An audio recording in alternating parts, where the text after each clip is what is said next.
20, c'est le petit frère du PEC 47 qui a ouvert il y a 2 ans environ au centre-ville et qui est basé en fait sur le concept de All Day Brunch. Et on a essayé un peu de révolutionner le English Style Breakfast, comme on le connaît avec les œufs Benedict et Hemingway. On a fait notre touche personnelle qui sont les gaufres salées, c'était un petit clin d'œil à Bruxelles. Et voilà, on fait les œufs pochés avec des sauces cette maison et boissons. Justement, on part du principe qu'on n'a rien en canette, on fait tout nous-mêmes à la maison, que ce soit les jus, les smoothies, on a des limonades fait maison et des thés glacés fait maison. Et voilà, on essaye un maximum de faire tout nous-mêmes et on essaye un peu aussi à long terme d'aller dans la direction d'une zero waste policy.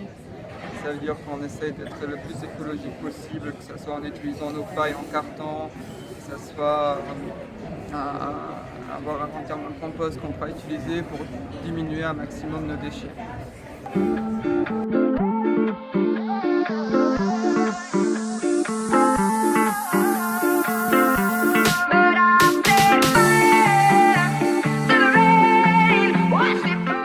New York, en Australie, Nouvelle-Zélande et maintenant en Europe, qui justement tendent vers ça, quoi. Réduire les déchets, faire uniquement du fait maison. Nous, c'était notre politique depuis le début, depuis l'ouverture, et c'est vraiment à ça qu'on veut se tenir. C'est un peu notre motto, de tout faire maison, de tout produire ici.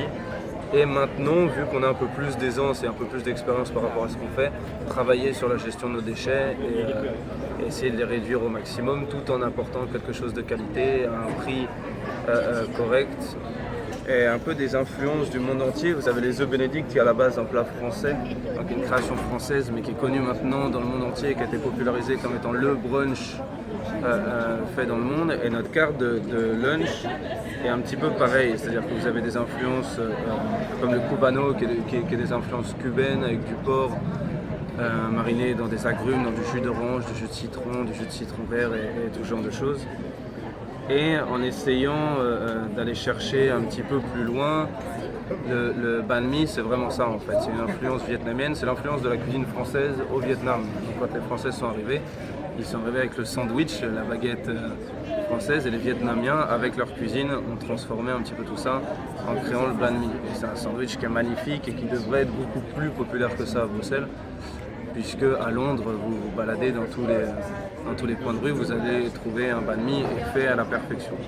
Au tout début, on avait la version végétarienne. Avec l'ouverture de celui-ci, on a décidé de pousser encore plus notre production en cuisine, et on a effectivement maintenant des viandes qui sont cuites pendant 8-9 heures.